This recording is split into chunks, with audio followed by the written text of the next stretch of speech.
Chapter 9. Escape. "Well, this is brilliant," Roland said. "Everything I imagined our second mission would be." Their captors had taken all their things and thrown them in a stall in the Howling House, 15 feet wide and 15 feet long, with bars and fine wire over a single, tiny window high up on the wall. The stone floor was covered with claw marks. Deep ones. Some of them were at the edges, like an animal had tried to dig itself out. But some of them were randomly gouged into the middle of the wall, like the animal was just angry. Or crazy. Connor was halfway to crazy himself after being in the stall for only an hour. He didn't do well being contained. All he could think about was how wrong Trunswick seemed, and how he didn't know if his mother was trapped here, or even if she was still alive. He couldn't be sure of anything in a world where he was thrown into prison on sight. Roland lolled on the opposite wall, scruffy and indolent, picking his teeth with a piece of straw. He looked rather at home here in prison, but Connor was beginning to realize that Roland worked very hard on looking at home anywhere. "I just don't understand how Devin has a spirit animal," Connor said. "I was there, Roland. I saw him at the nectar ceremony. There was no trick." Roland mused. "Did you see how tight he and the spirit animal were? They were the best of friends. It did just what he asked. I mean, why would it do that? Clearly it's not because of Devin's dazzling personality." In between this line of thinking and remembering the encounter with the Trunswicks earlier, Connor suddenly felt awfully tired, and an awful lot like a shepherd's son. "Look, Roland, I'm sorry. We wouldn't be here if it weren't for me." The other boy wordlessly lifted an eyebrow. "It wasn't that it was ever home," Connor confessed. "Home was the fields, but it was different, at least, before. My mother sent me a letter and said she was working here now that I was gone, and things weren't going so well. I just wanted to see her, see how bad things were. And I thought it would make her proud to see—" He trailed off. He didn't want to think about where his mother might be. His heart felt as low as it could go. "We all make mistakes," Roland said. "For instance, that laundry I ate last night. That was a mistake. I can still taste it." Connor sighed. At least he had apologized. It didn't make him feel much better, though. He knew only weakness had brought him here. Why in the world would someone like him have summoned Briggan? What a waste. "You're driving me crazy with the pacing," Roland said. He frowned. "Did you just hear something?" Connor listened. He heard the sounds of animals moving in the stall next door, and night birds cooing outside, and the sound of his own breathing. "What sort of something?" Roland cocked his head. "A screaming sort of something." They both listened. Outside, a thin shout pierced the quiet. Then another. Then a higher scream far away. "Yep," said Roland. "See? Screaming. I'd recognise that sound anywhere. I'm a bit of a connoisseur of it. That, to me, sounds like high-quality surprise right there." They both jumped as something struck the fine wire of the window. It was Essex, perched precariously on the ledge. She dragged her talons across the wire. "She's trying to get in!" Connor exclaimed. "Sadly, that's not going to happen, my friend," Roland told Essex, who cried thinly. Outside, the shouts grew more numerous. They were followed by a peculiar crashing noise that Connor couldn't quite place. Suddenly, Finn was at the door, a small square of his face visible through the wire-covered view hole by the latch. He worked busily at the lock. "Finn!" Connor said happily. "Get ready," Finn warned. His fingers trembled as he worked at the lock, but his voice was steady. "You might have to fight your way out." Roland yipped in surprise. Water pooled around his feet. Alarmed, Connor lifted a damp boot from the ground. "Where's that water coming from?" "The water tower," Finn said. He kept digging at the lock. His hands kept trembling, but the rest of him stayed steady. Voices rose outside. "What's that sound?" Connor asked. "Green cloaks and their supporters," Finn replied. He kicked the lock angrily. "The Earls locked up dozens of people who spoke out for the green cloaks." Roland joined Connor at the door. "What's wrong with your hands?" Finn's eyes cut up to Roland. "Nothing." Roland's eyes narrowed, as if he knew there was more to the story, but he just asked, "What's wrong with the lock?" "It's jammed somehow," Finn said. He pulled on the door, hard. It jumped on its hinges, but didn't give way. "I need more force. Can you push from the inside?" Connor and Roland threw their shoulders against the wood. The door jumped unsuccessfully. They couldn't push hard enough. There was shouting from not very far away. "Are the other locks like this?" Connor asked. "No, it's only this one that seems jammed. I've unlocked it, but the bolt won't give." "Then free the others," Connor said. "Maybe they can help hold off the guards. We'll keep pushing. Go." Finn hesitated. "I'll come back when I'm done, if you haven't escaped yet." As he hurried away, Connor and Roland tried the door again. Water wicked up their legs. Straw floated on the water, seeping through the walls and under the door. "How much water can there be in that tower?" growled Roland through gritted teeth. "How stuck can this door be?" Connor said. "They just put us in here. If we just had a bit more weight." A voice came through the door. "You do? Release Briggan." "Maylin!" both boys said at once. Her angular eye appeared in the opening.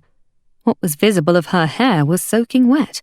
She said, "Trust you two to need to get rescued. Connor, why are you just standing there? I said release Briggan, hurry up. Where's Tariq?" "It's a long story. He's safe, but not here. Maylin, the guards." Connor started. "They're busy for the moment. I've knocked over the water tower." "Knocked it over?" Roland said, shocked. "It's not a goblet. You can't just knock it over." "Well, I did." "Connor!" With a flash, Connor released Briggan. The wolf instantly appeared beside him. He lifted his damp paws with distaste. "Can you help, Briggan?" Connor asked. "You're heavy." Without hesitation, the wolf jumped up onto the door. His weight hit it just as Maylin pulled on her side.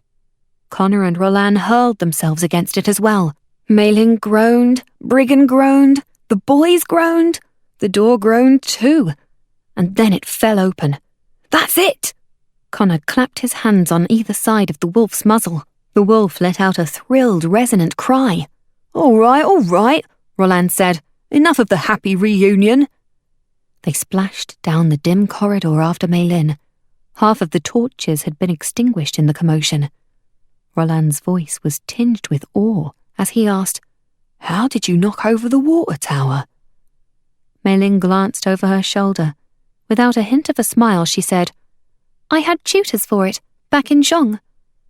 The three of them suddenly grinned at each other, relieved that they were back together again, even if they weren't out of trouble. "Prepare yourselves," Maylin added at the end of the corridor. "It's wild out there." Outside, the courtyard was lit erratically by fretful torchlight. Trunswick guards fought with over a dozen people without uniforms, the former prisoners of the Howling House. Spirit animals skirmished and galloped around the edges of the yard. Mastiffs milled underfoot. Briggan pressed up against the back of Connor's leg, pushing him outside, and Connor thought, "This is madness." Finn and another man ran up to them. Even in the dim light, Connor could see that the other man was tattered and haggard. Connor had been imprisoned for just a few hours. It was clear the other man's imprisonment had lasted much longer. "Hurry," Finn urged. "Follow me. They can't cover us long." "Cover us?" Connor echoed. His eyes roamed over the fighting. "We have to help." The haggard man shook his head. "No, Briggan and the others must escape from here. You are meant for more than this." Just then, one of the mastiffs jumped, lurching heavily into the haggard man's side. As he turned to face it, another savagely bared its slobbery teeth before lunging for his neck. Maylin immediately turned to help him, but Finn seized her arm. "You heard what he wanted. Don't make him fight for nothing," he snapped. "Our goal is the talisman. Their goal is to allow us to pursue that goal." Another man ran up to attack the mastiffs, but the haggard man didn't get back up. "They want you out of here," Finn hissed, dragging Maylin away. "I'm getting you out of here. I said, follow me." It felt wrong to leave the Green Cloak supporters behind, even if they wanted the four fallen to escape. This is wrong, Connor thought. If we're so important, why can't we make a difference now? What makes us any better than these men and women? As they threaded through the fighting, Maylin blocked blows and Roland ducked under swinging staffs. Everything smelled like burning wood and sweat. A rabbit bounded by them. A small bear clawed on another side. Connor realized that these must be the spirit animals of the captured Greencloaks and their supporters from the Howling House. Individually, the animals wanted to help, but as a group, they had no plan or order. It wasn't like Connor and the others. At least they'd had some training to work together. If only they'd had a way to formulate a plan before all of this, Connor thought. Just then, a guard dragged Connor to a stop by his cloak. Connor jerked and tugged, but the guard kept pulling him closer. Connor's boots skidded across the dirt courtyard. He was much smaller than his assailant. "Roland! Maylin!" he shouted, but the commotion drowned out his voice. The others hadn't even noticed that he'd been apprehended. The guard flipped out a stubby, sharp sword. The look on his face was branded in Connor's mind. This was not a training exercise. This man was about to kill him. But I'm just a boy, Connor thought. There was no trace of mercy in the guard's eyes. "Briggan!" Connor cried out desperately. The wolf pivoted, but he was too far away. A woman struck the guard with a soaked piece of wood. For a bare moment, his expression didn't change. His sword was still poised over Connor. But then, the guard's eyes went blank, and he slumped to his knees. All of the breath escaped from Connor's lungs. The woman with the piece of wood threw her arms around Connor and dragged him to her in a hug. "Connor!" she said. Her voice was so familiar. As Briggan bounded breathlessly to Connor's side, Connor got a good look at his saviour's face. His mother! Like all the prisoners, she was tattered and careworn, but her appearance couldn't get in the way of Connor's relief. She was alive. "Mother!" He hugged her tightly. His head was a clutter of images. That man's face as he prepared to kill Connor, the Greencloak supporter being attacked by the mastiffs, and even Finn's hands trembling as he tried to open the lock. His mother was so skinny, too.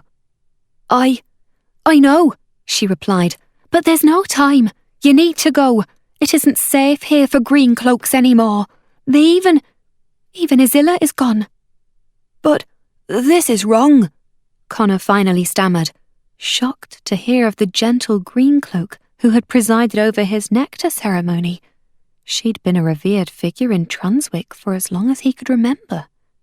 "I don't want to leave you behind. Come with us." "I can't," his mother said. "Your father and brothers still need me." The others had finally noticed Connor's detainment, and they struggled to fight their way back to him. Nearby, a Becca and a Raza fought with two of the mastiffs. Overhead, a seagull, someone's spirit animal, circled and screamed. Madness, Connor thought again. Their odds were technically better than in that forest battle, but in this chaos, the Greencloaks were doomed. "How can I help?" he asked desperately. "Did you get my letter? You've made us all so proud, Connor. You called Briggan, and surely there was a reason. Briggan was a great leader. You're good and wise. Do what you feel is right. You always do what's right." "But I don't know what is right." His mother hugged him again.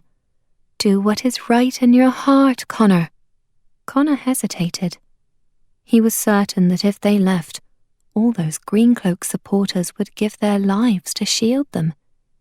Maybe they were okay with that, but he wasn't. He couldn't be. He just couldn't.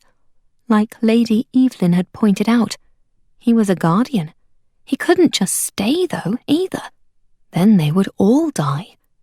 What was right in his heart? He didn't know. "Briggan," Connor said. He buried his hand in the wolf's ruff. "Can we help them? They need us." What this group needed was a leader, he knew. He just didn't know if he and Briggan were ready to be leaders yet. Well, he knew Briggan was ready. He just didn't know if he was. The wolf's ears pricked. He surveyed the chaos. Connor did too, and as he did, he saw that even worse was in store for them.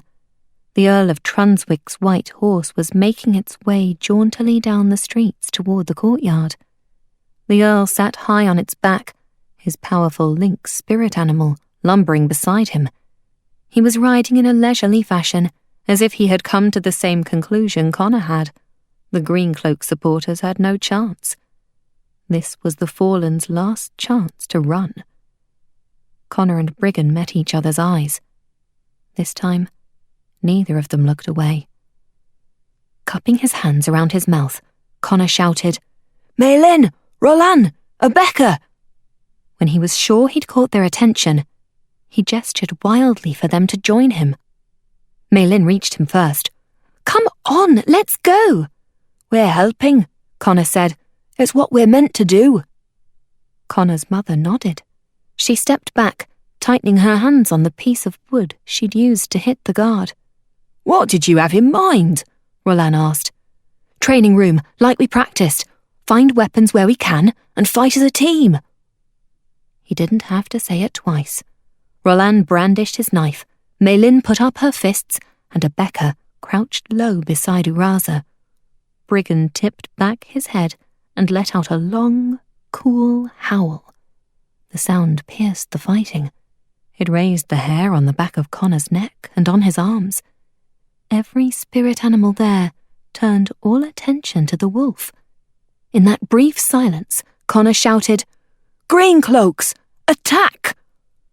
They moved forward as one creature. Uraza slunk low before them, Briggan charged beside them, and Essex swept by overhead.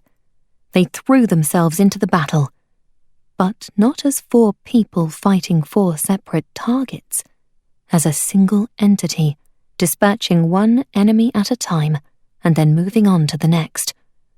Roland fought with his dagger. Abeka brandished a torch. Connor swept up a shovel from a cart near the blacksmith's. Maylin still preferred to fight barehanded. It didn't take long for their efforts to catch the eyes of the other Greencloak supporters. The first to catch on had been fighting with only the help of her spirit animal, a goat. But when she saw the 4 of them battling as a team, she leaped in behind them. Then a man with an owl.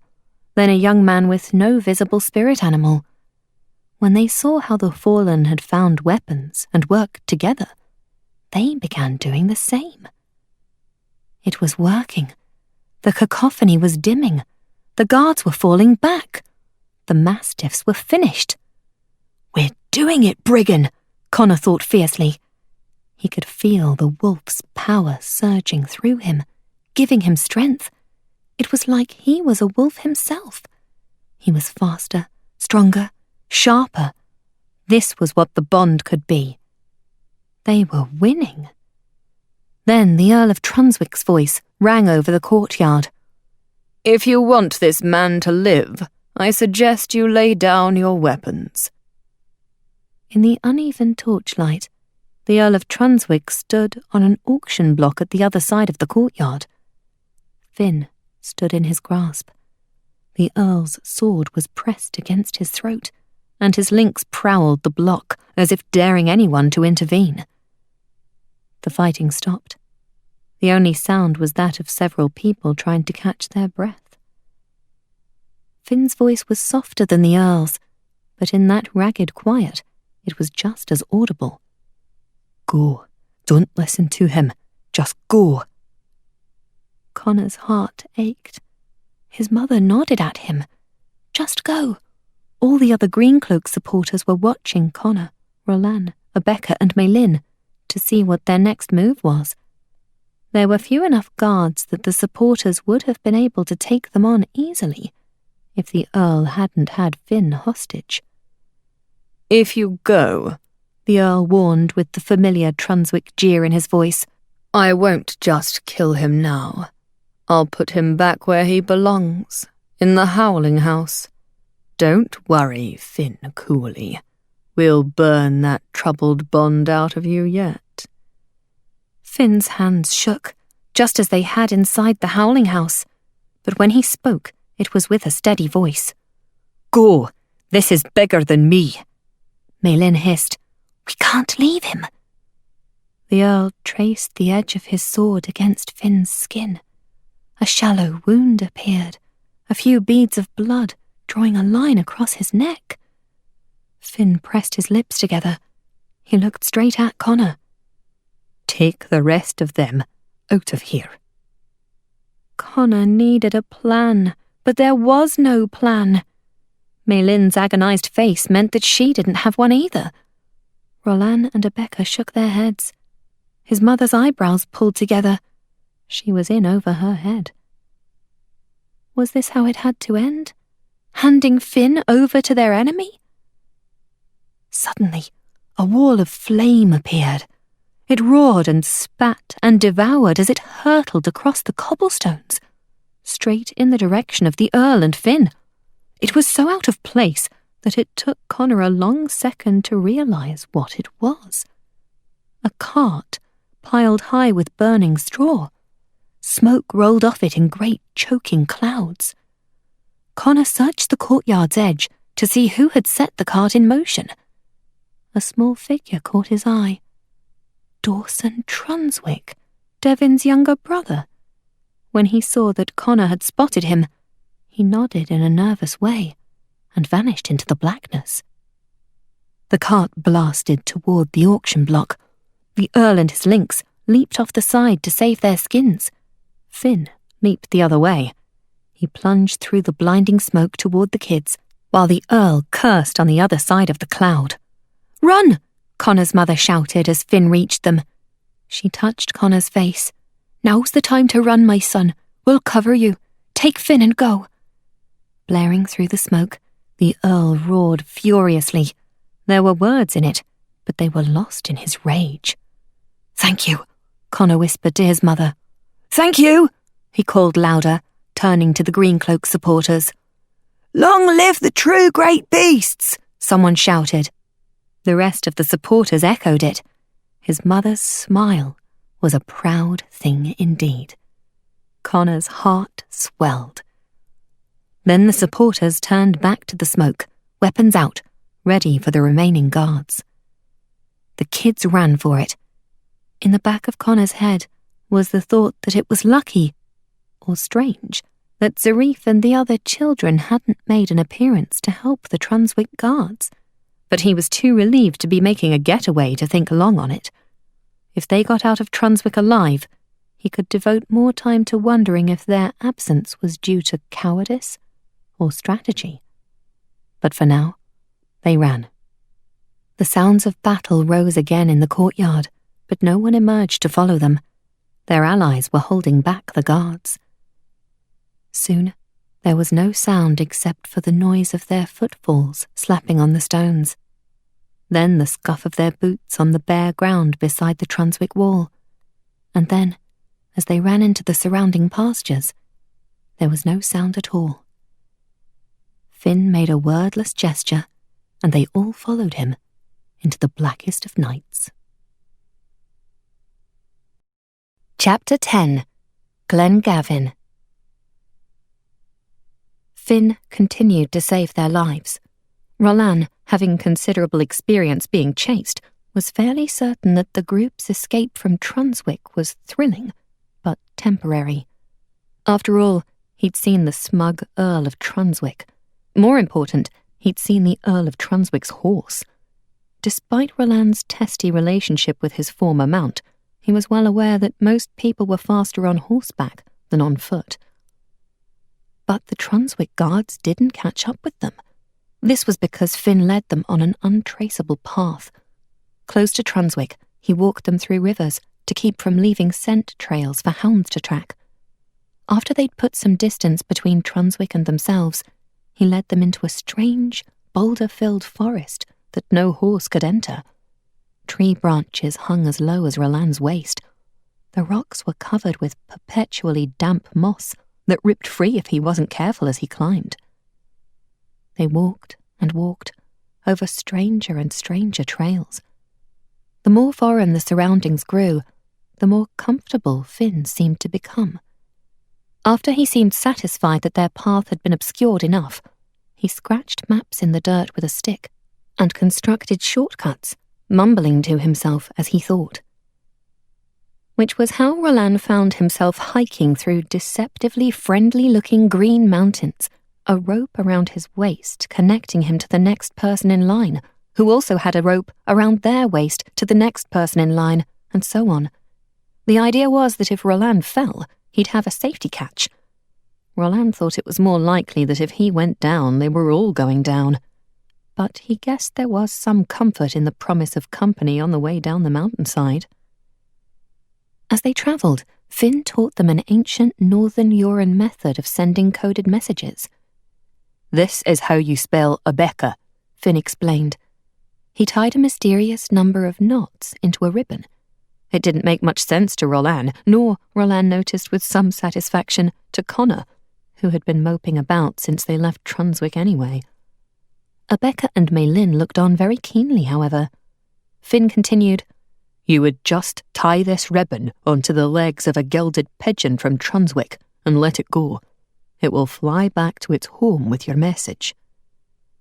Roland couldn't think of anyone at the moment that he would send a message to. Possibly he could just write, "Dear Mother, thanks for nothing," and send that bird in the general direction of Amaya. They also talked about what Zarif had said about the bile. At the news that the spirit-animal bond could be forced, Connor's face became pensive, but Roland wondered if it would really be such a bad thing, if people could choose what sort of animal they had to live with for the rest of their lives. He didn't say it out loud, though. He could tell by the others' faces that it wouldn't be a popular opinion. They hiked for what felt like weeks, although it was really just days. Roland ate all the interesting food in his pack, and then all the boring food, and had finally started in on the unappealing food. Meanwhile, the landscape grew harsher and more unforgiving. The mountains became more grey and less green, with savage rocks biting up through the grass. The fields that stretched below turned dry gold and purple, beautiful but unsatisfying for any livestock. They passed no towns, no farms, no houses, no people. As the food ran low and the landscape became more bleak, Finn became straighter and stronger. His chin was up, and his white hair seemed to mark him as different and special instead of defeated and war-torn. This part of Yura seemed to feed him. It wasn't feeding Roland, though. He reckoned it was probably time to make peace with the probability of starving to death. Then, on the day Roland ate his last piece of jerky, they came to Glen Gavin. Like Trunswick, it was surrounded by a stone wall which they could see over from their high vantage point, but that was where the similarities between the cities ended. For all its old-fashioned details, Trunswick had reminded Roland a lot of the cities in Amaya. Those cities were all skinny streets and crowded buildings, and people using the roads to relieve themselves, and flies collected on top of things that used to be food. Merchants and thieves and drunkards, and bundles of filthy orphans like himself, of course. Cities were full of opportunities, most of them opportunities for bad things to happen to you. And they all sort of looked the same to Roland. No matter how different a city's architectural flesh was, he could see the bones of desperation underneath. But not Glen Gavin. In the centre was a massive stone building, a fortress or castle, or perhaps palace was the best word for it. An older central bit had clearly been built with defense in mind, but the extensive stone wings on either side had clearly been constructed for beauty and luxury. They were studded with stained glass windows, like jewels. Gargoyles and carvings hung from every stone overhang. Deep blue flags flapped from poles and hung beside doors. It was shockingly different from the rugged landscape outside the wall. "Am I really awake?" Connor asked. "It looks like a dream." Rumphus, Roland just thought. This looked like a place a great beast would be. Abeka, the small black cat perched on her shoulders, and Uraza standing by her side, just shook her head wordlessly. Maylin and the panda regarded Gavin pensively. "The gardens remind me of home," she said, with uncharacteristic wistfulness. The stone manor was surrounded by acres of manicured plants and crushed gravel paths. Every bush was trimmed into a geometric shape. Every rose was pleasingly groomed. Lavender plants cut into squares led the way to the front entry. The entire thing made Roland feel a little strange inside. Since he'd become a full-time orphan, he had worked pretty hard to never be impressed by anything. Hard to get disappointed that way. But he thought, maybe, he was impressed, or excited even. Or possibly he was just hungry. "Lady Evelyn said the Lord of Gavin would welcome us," Connor said dubiously. "Yeah, we saw how well that went back in Trunswick," Roland replied. "Maybe you could send Essex ahead," Finn suggested. "She might be able to let us know if she thinks something is amiss." Roland tipped his head back. Essex was sailing around overhead as usual, within earshot. Not that that guaranteed she'd comply. Maylin had crossed her arms and turned to stare at him expectantly. Great, he thought. An audience always makes this easier. Really casually, he said, "Hey, Essex." The falcon kept circling. Her head was turned a little bit toward his voice, though. She heard him, but she wasn't going to do anything about it. A little louder, Roland called, "Essex!" Still more circling. Now they were all looking at him. "Problems?" Maylin asked, sweetly sarcastic. "No," Roland replied. He twirled his hand as if this is how he had meant it to go. "I don't tell her what to do. She doesn't tell me what to do. We have a great bond. Awesome. You know what? I'm going to go check out Gavin myself." Hiding his annoyance, he ripped loose the knotted rope around his waist and began to slip down the slope toward the wall. He only made it a few feet before Essex cried out and flapped off ahead of him. Finn laughed, a rare sound from him. "Well, you two contrary animals are well matched, aren't you?" "Oh, you know," Roland said. "We like to keep the relationship fresh." "It seems pretty fresh, all right," Maylin murmured. With a wrinkle of his nose, Roland replied, "I'm going to choose to be the better man here and not say anything about how fresh you and your spirit animals smell." Maylin actually didn't smell. Roland suspected girls didn't sweat, but the panda did have a distinct musky odour. Rather arch, she countered. "Really? That's what you have? Smells bad?" "We could all use a bath," Finn cut in. "Hopefully the welcome at Gavin will be warm enough to afford us such luxuries." It seemed as if that might be a possibility too, because when Essex returned, she looked unconcerned. Reassured, they approached the gate. Over it stretched a plaque that read, "3 undeniable truths, love, death, and the law of Gavin. Know all 3 well." Roland felt it wasn't the most inspirational of mottos. Love was all right, he thought, but death wasn't incredibly tempting. It was hard to say which side the law of Gavin came down on, but he guessed it probably wasn't the hugging one. The 3 guards, however, were not just pleasant, but actually excited to see them. After only the briefest of explanations from Finn, the group was brought inside. "We are proud to welcome you to Gavin," one of the guards said. He had an enormous red beard and equally enormous red eyebrows.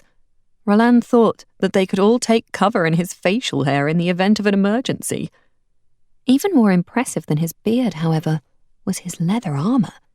It was more intricate than any leatherwork Roland had ever seen. Every inch was etched with tangled artwork, much like Finn's tattoos. It seemed like the sort of thing that should be displayed on a shelf, not worn every day. Both guards also wore tartan kilts and leather sporrans, fancy pouches that hung low around their waists. Short knives rested in scabbards tied at their ankles. War is so pretty here, Roland thought. He thought again of that plaque over the gate. We had heard rumours of 4 heroes, the hairy guard said. But we'd heard that one of them had summoned a black wildcat. You heard wrong, Maylin said coldly. As you can tell, these animals are the 4 fallen. Finn, in a much milder voice, said, There is much darkness on the move too. Where there are heroes, there are always villains. We'd all be wise to be wary of opportunists. Oh, aye, agreed the red-bearded guard, quite amiable. He reached to pet the black cat Abeka held. This isn't a great beast. No, Abeka said. Her name is Kanaya. You named her? Demanded Maylin, pressing her hand to her face. Does she have special powers? The guard asked. Maylin made a sour face. Shedding, clawing, being heavy. Abeka merely smiled mysteriously. She was good at that. So was Uraza. Actually, so was the little black cat, Kanaya. Smiling mysteriously was a rather feline magical power. Roland didn't trust cats, but he thought they were all right. Better than weasels. A messenger made his way to them, a little out of breath. Lord MacDonald is pleased to welcome the heroes. He is throwing a banquet in your honour tonight. Would you like to see your rooms? The 4 kids looked at each other, surprised. They couldn't have asked for a more opposite experience from Trunswick. Roland's stomach growled. Banquet? The messenger mistook their silence. They are quite nice rooms, he promised quickly. No comfort is wanting. Oh, no, Finn said. It's just... Roland finished. It's nice to have such a warm welcome. As they were led toward the main castle, Roland glanced over his shoulder. The plaque about the 3 truths wasn't visible from this side, but he hadn't forgotten it. It was indeed a warm welcome. Roland and Connor were given a room to share. Though they were from very different backgrounds, both of them were equally stunned by the size of it. And the beds! Great poster beds, with a pillar at each corner, supporting a draping fabric ceiling. One for each boy. Most inns in Amaya didn't even have 2 beds in a room, and when they did, it was only to cram 5 or 6 people, sometimes strangers, into the same space. And there was a private wash basin with soft cloths beside it. Fresh clothing had also been laid near the wash basin, 2 choices of outfits for each boy. One was a deep green surcoat and kilt that matched the guards. The other was a more standard-issue urine surcoat and leggings. No way am I wearing that kilt, Roland observed. Connor touched the tartan wool fabric. I think it's interesting. Why not? Too much like a uniform. You know how I feel about those. What did you think of that plaque over the gate? Remind me what it said again? Connor asked sheepishly, and Roland remembered with a pang of regret that the boy was not a talented reader. Something about the law of Gavin, death and hugging. Connor shrugged. Seems like an orderly place. Makes sense they'd want people to obey the law. Why, are you feeling anything about it? After the dismal experience of asking Essex to check out Gavin, Roland had almost forgotten about her otherworldly powers of observation. It felt like a long time since they'd had a moment of connection. I just don't like rules, Roland answered finally. They're like uniforms. The boys continued poking around in the room. All the furniture was very fancy and probably expensive, but that impressed Roland less than the pillows. Probably 1,000 geese were plucked to fill this thing, he told Connor, burying his face into it. It was a cloud of indistinct perfection. 2,000, Connor replied drowsily. Neither boy had had a decent night's sleep since well before Transwick. Did you see the wash basin? You can get rid of your fresh smell. He made a face as he said it, so that Roland knew he was joking about Roland's comment to Maylin earlier. Oh, sure, I'll get right on that. But neither of them did. Instead, they let the pillows suffocate them for a few hours until a messenger woke them for the banquet. They washed and dressed before following another servant. The great hall was as richly decorated as the gardens. A woman in a brilliant dress played a skin-headed drum. A man in a matching tunic played a set of humming bagpipes. A younger teen played a carved wooden harp. The sound beat up the tapestry-covered walls. Look at this place, Connor said to Roland. Look at you, Roland replied. Connor had opted for the kilt. Roland had not. Flushing, Connor said, It seemed polite. Polite was never really on Roland's list of priorities. If we have to make a speedy escape and you have to do it in that skirt, that's all on you, Roland whispered. As the bagpipes buzzed a merry jig, Maylin and Rebecca entered the hall. Both looked startlingly different in the lush green surcoats that had been provided. Maylin in particular looked stunning and odd. It took Roland a moment to realize that it was because it had been a long time since he'd seen her clean. The two girls joined them. Maylin's eyes lingered on Roland for a long moment before finding Essex. The falcon perched on an unused torch holder and ran her beak through the feathers on her leg. Roland, you look clean, Maylin said. Her gaze still seemed to linger on him a little longer than usual, a fact that didn't bother Roland a bit. Hey, Connor protested. Oh, Maylin added hurriedly, you do too. The green, brings out your eyes. It's nice to be staying somewhere civilized. More civilized than I'm used to. Any sign of Rumphus? Connor asked. Roland said, Yeah, any boars running around the castle? Actually, Rebecca pointed out, there is a tapestry with a boar on it in the hall near our room. I think it is Rumphus. I asked the servant who led us here, and she said he was the boar in the gardens, but nothing more. Boar in the garden? Maylin echoed. She wouldn't say anything more. She said it was against the law for servants to carry on with guests. That's a funny law, Roland said. This place seems to have a lot of them, Rebecca agreed. I tried to leave our door open for some air, and one of the guards told me that only the Lord or the Lord's family was allowed to leave their doors open. They said it was a privilege. Roland sniffed indignantly. That seems stupid. Maylin broke in. It's exotic, but I'm sure Zhong's customs would seem strange to an outsider as well. That's true, Rebecca agreed. Nilo is quite different from Yora or Amaya, especially some of the more remote villages. At least it is pleasant here. It was indeed pleasant. Connor asked, Where's Finn? Talking to Lord MacDonald, I believe, Maylin answered. The Lord of Gavin. Roland's stomach growled loud enough for it to be heard over the music. Rebecca looked sympathetic. Have you seen the food? Long tables lined the edges of the room. One sat higher than the others, on a raised platform. All the chairs were fancy at that higher table, but the fanciest was a gold-painted one, like a throne. The other tables were piled with food. There were cakes soaked in sugar syrup, and potatoes glazed with butter. Fruit swam in cream. Oatcakes formed teetering stacks. Sausages lay in savoury pyramids. Blushing lumps of carrot and rich knobs of beef floated in tureens. None of the many people in the hall had touched the food yet. They all seemed to be waiting for a cue. Finn entered the hall with a big, jolly-looking man, Lord MacDonald. He had a tidily trimmed dark beard and wide-spaced, amused eyes.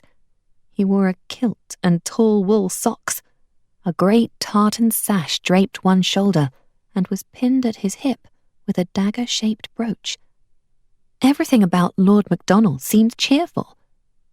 A little too obviously cheerful, perhaps. As a street rat, Roland had learned that a smile could sometimes hide wicked thoughts better than a sneer. He didn't trust him. He didn't know why. Probably because he didn't trust anybody. In any case, something in Roland whispered, maybe not everything about him is jolly. As if confirming this suspicion, Essex swung down suddenly to perch on Roland's shoulder. Her talons clung tightly to his leather jerkin. Leaning close to him, her beak parted as she made a soft noise in his ear. "I know," he hissed. "I'm watching." But she made another soft noise, and this time Roland's vision suddenly clicked into sharper focus. It was as if he had been observing the world in black and white before, and now it was in colour. He saw how the servants' postures became more tense now that Lord MacDonald and Finn had entered the room. He noticed how the musicians hesitated, confirming that they were still wanted. He saw how the two children, a boy and a girl, who walked behind MacDonald, were spitting images of him, the Lord's children, surely. He noted that there was no Lady MacDonald in evidence. He noticed the wrinkle between Lord MacDonald's eyebrows. He saw the dais where the Lord was meant to sit with his children and wife, and he noticed that there was a raised seat for the Lord of the Castle's spirit animal to rest on. And he noticed that seat was covered with dust. It was almost too much to notice all at once. He could see it with Essex's great eyes, but he still had to process it with Roland's less-than-great brain. He staggered a bit. Connor grabbed Roland's arm. How clearly Roland could observe even Connor, with his worn shepherd's hands. As Roland swatted at him in protest, Essex flapped from his shoulder. Immediately, everything became ordinary again. The sudden ordinariness was as overpowering as the stunning vision had been. It seemed impossible to go back to seeing things in the usual way after observing the world with Essex's amazing power. If our bond was better, Roland wondered, is that how I'd see things all the time? Finn, Lord MacDonald and the two children walked up to Roland and the others. "Welcome. I am Lord MacDonald, and this is my home." The man had a big, jolly voice to match his big, jolly body. "Green cloaks are always welcome here. Glen Gavin is a home to all heroes." Finn murmured a noise of polite gratitude. "This is my son, Culloden," Lord MacDonald said, gesturing to the boy behind him. "And this is my daughter, Shanna." Both children bowed. Connor, Maylin and Rebecca bowed back, with Roland quickly chiming in with a sort of bow-like movement of his own. Finn then introduced the four kids, adding, "The four great beasts need no introduction, I'm sure." "No, indeed. Where's your green lad?" Lord MacDonald asked, as Roland glanced around, trying to spot where Essex had suddenly gone to. Maylin elbowed Roland. Lord MacDonald was talking to him. "Oh, that," Roland said. "I'm less a member of the Green Cloaks and more a member of Let's Save Erdas." Lord MacDonald laughed heartily. "Aren't we all? Aren't we all? Shall we eat?" He clapped his hands. Instantly, every sound in the hall went silent. Conversation stopped. Not a single footstep shuffled on the stone. The musicians' hands slapped to dampen their strings. The quiet was eerie. Then Lord MacDonald smiled hugely again and clapped once more. The musicians scrambled to play a more stately march as he made his way to the feast. Lord MacDonald plucked a single grape from a platter. Every eye in the room watched as he dropped it in his mouth. The moment he'd eaten it, conversation buzzed back up again, and everyone moved to collect food for themselves. This must be another law. How tense that silence had been. Roland wondered what the penalty was for finding yourself on the wrong side of the law of Glen Gavin. Roland and Maylin hung back, as Finn, Connor and Rebecca helped themselves. "This is weird," Roland said. "I think it's great," Malin said. "Look how well run this is. Most banquets and parties are disasters. This runs like an army, and his children are perfect." "Perfect minions," replied Roland, watching them. The two children followed just behind Lord MacDonald, nodding when spoken to. "That's respect," Malin said. "I wouldn't expect you to recognize it." "Oh, don't pull rank on me now," started Roland. He broke off as Lord MacDonald headed back their way. "Aren't you two going to enjoy the feast?" Lord MacDonald boomed in a pleasant baritone. "The salmon is divine." "We were just admiring it," Malin said smoothly, "and also how well your children obey." Roland was about to open his mouth to point out that he had not been admiring that particular aspect of the night, but Malin pinched his elbow, out of sight of Lord MacDonald. Roland swallowed his words. "Well, my castle, my law," Lord MacDonald said with a laugh. The image of the perfect guest, Malin asked him, "Will you tell me more about how you run this banquet?" She was so clever at disguising her true emotions that even Roland couldn't tell if her interest was manufactured or genuine. She and Lord MacDonald went to get food together, chatting the entire way. With a frown, Roland took a single sausage from the very end of the table and ate it, while simultaneously looking for Essex and surveying the banquet. His attention was snagged by the musicians. A singer had joined them, and they were singing a song that he knew. It was a street song about the great beasts that all the urchins in Concorba could sing in their sleep. The verses went through all the great beasts in order, the tune annoyingly monotonous, until by the 15th and final great beast, most listeners were ready to pummel whoever had decided to start the song in the first place. The musicians played so skillfully, changing up the harmonies in each verse, that Roland didn't even realize that he had forgotten to be bored until it was over. In fact, it stirred that same strange part in him that the first sight of Gavin had. This place sure was getting to him. He told the musicians, "Usually I hate that song." "Oh, I'm sorry," the singer said. "But not this time," Roland finished. "You guys are great." The singer smiled graciously. "Thank you." The teenage harpist piped up, her voice annoyed. "But no one can hear us on the other side of the room. It's too noisy." The musicians and Roland gazed around the great hall.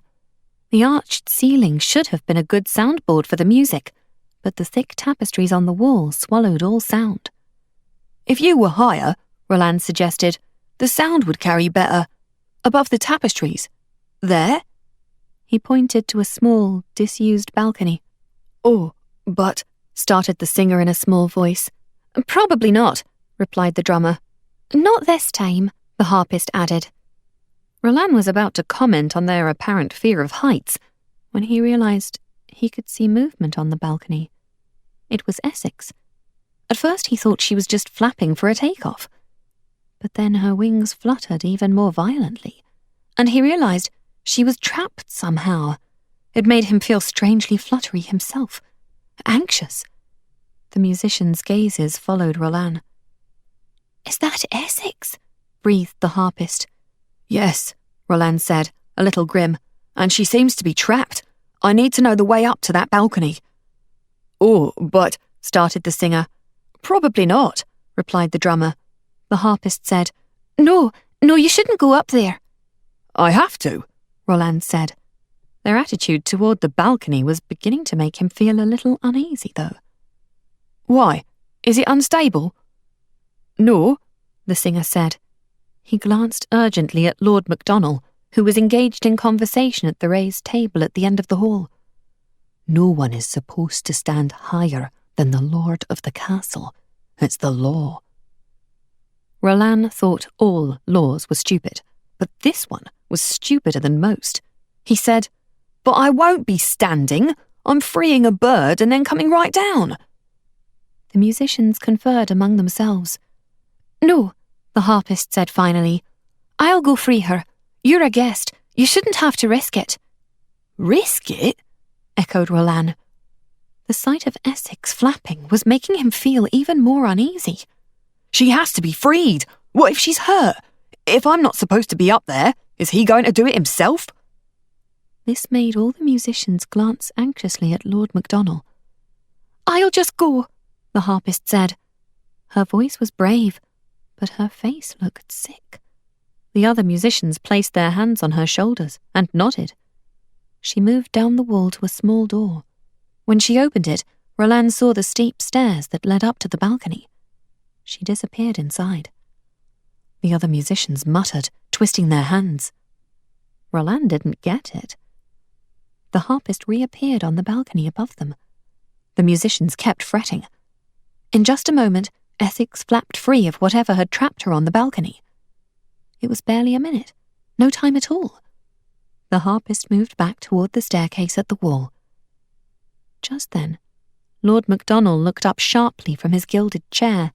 His eyes went right to the balcony. The harpist's face was pale as the moon. Without taking his gaze from her, Lord MacDonald clapped, just once. Immediately, all sound ceased. Lord MacDonald said, "Do my people not know my law?" The hall was quiet. "Scribe, what is the 16th rule of the hall?" A squirrely boy at the end of the raised table spoke up. "No one shall sit higher than the lord of the castle." Everyone's eyes were now on the harpist on the elevated balcony. "Oh, my lord, I didn't mean it as a dishonour," she cried. "I was just trying to—" "My castle," said Lord MacDonald. "My law." "Please!" Demoted, Lord MacDonald shouted. You are no longer the court harpist. 10 years in the kitchen, then beg for my forgiveness. "My lord," begged the harpist as the guards approached the doorway to the balcony. "That harp was made by my father." And you will destroy it right now, Lord MacDonald ordered. "My lord!"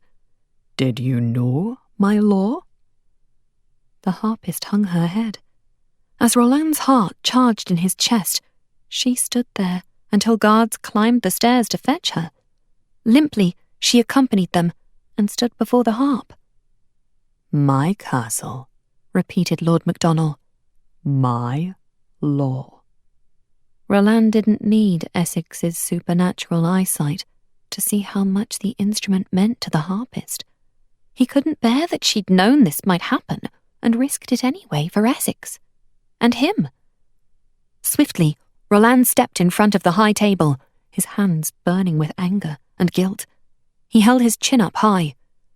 It was my fault. She climbed there to free Essex for me. Lord MacDonald raised a dark eyebrow. "Ah, it is the boy who walks by himself." He didn't say anything for a moment, and then he said, "There are 3 true things in this place: love, death, and the law of Gavin. Her punishment remains. But for your bravery in taking responsibility, join me here at the knight's table. Gavin is a home to heroes, and I see that you are becoming one." Roland gritted his teeth. The last thing he wanted was to accept a reward for his stupidity. This was all his fault.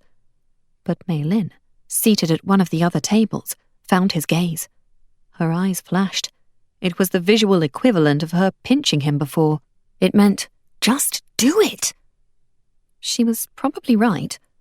A nobleman who just ruined a girl's life for climbing onto a balcony probably could think of something worse for an orphan who refused to sit at his table. Roland looked over his shoulder at the slump-shouldered singer. His blood was starting to boil, but he tamped it down. One day, he thought, nobles won't be able to do this to us. But until then, he sat at Lord MacDonald's right hand, 3 seats away from him. Directly next to the noble was his son, Culloden, eating quietly, and then was Shanna, making shapes in her potatoes. Then Roland. In front of them, the guards stood by as the harpist smashed her own harp. Tears ran down her face, and the splinters of the instrument cut her hands. But she didn't complain any more. Then, as she was led away to the kitchen with slumped shoulders and bloody hands, Lord MacDonald muttered, as if to himself, "My castle, my law." Chapter 11. Window. That night, in the weird quiet of a beautiful, vast guest room in Gavin, Connor dreamed of falling out the window into the garden. He heard the tune the musicians had been playing right before Lord MacDonald had punished the harpist. The song turned discordant, and suddenly he saw an animal moving between the manicured perfection of the green gardens. A boar. It was huge and terrifying, all bristles and tusks. When it looked over its shoulder at him, Connor instinctively knew it was no ordinary boar. "Rumphus!" he called. "I need to talk to you!" The boar immediately ran through the bushes and into the brushy wild outside of the gardens. The landscape here was scruffy and rocky, with lots of nooks and crannies for smaller animals to hide in. But Rumphus didn't seem interested in hiding. Instead, the boar broke into an ungainly gallop and led Connor in a lopsided figure 8 past part of the castle. "Wait!" Connor called again. Suddenly, another animal darted in front of him, through a curtain of purple wisteria. It was an enormous hare. Even in the dream it felt familiar, as if Connor had dreamed it before. Its powerful hind legs propelled it one way and then the other. It was running away from Gavin. When Connor turned back to Rumphus, the boar was gone. "Wolf boy, wake up!" It took Connor a moment to realize the hissed voice came from Roland in the next bed over. He blinked in the darkness. "Are you awake?" Roland whispered. "There's something outside the window." Connor quietly rolled over to listen. Roland's eyes glistened in the faint light from outside. Heavy curtains blocked most of the light and all the landscape, but the other boy was right. Something was shuffling outside the window. It couldn't be anything good. Their room was 4 stories above the ground, and there was no balcony. Sliding out of bed, Connor gestured to Briggan.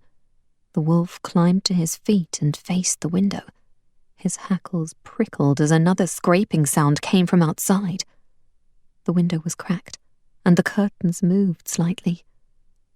Roland swung his feet silently over the edge of his bed and pulled a dagger from under his pillow. He held up 5 fingers, then 4, then 3, counting down. When he got to 1, both he and Connor grabbed a curtain and pulled them open. A figure stood on the sill, wild-haired and ferocious. Wind tore at the person's clothing. The figure balanced precariously on the window ledge. There was nothing behind but dozens of feet of open air. Connor gasped, "Maylin?" Because it was Maylin. She swayed on the edge of the window. Her eyes were fast shut, her mouth moving. Tears coursed down her cheeks. She barely looked like herself. "She's sleepwalking!" Connor exclaimed, horrified. "Grab her!" Roland and Connor each seized an arm, pulling her into the room. When she landed on the floor with an unceremonious crash, she moaned and shook her head. "Wake up," Connor said gently, shaking her shoulder. It was strange to see her face with tears on it. It must be difficult to know your father was missing and your home city was destroyed. To belong somewhere and then suddenly to not. Roland leaned over her too, concern written on his face. But when he caught Connor looking, Roland quickly slapped a smirk on his face and quipped, "Yup, wakey wakey." Retrieving a pitcher of water from beside his bed, he dumped it over her. With a muffled shriek, Maylin leaped from the ground. She pinned Roland against the wall, her hand against his throat, her hair dripping. "I was awake," she snapped. "Connor woke me." Roland grinned saucily. "I know." She slapped him. Then, to Connor, she said, "Thank you for pulling me inside." "Hey, I helped," Roland protested, but she ignored him. "What happened?" Connor asked uncertainly. "What were you doing out there?"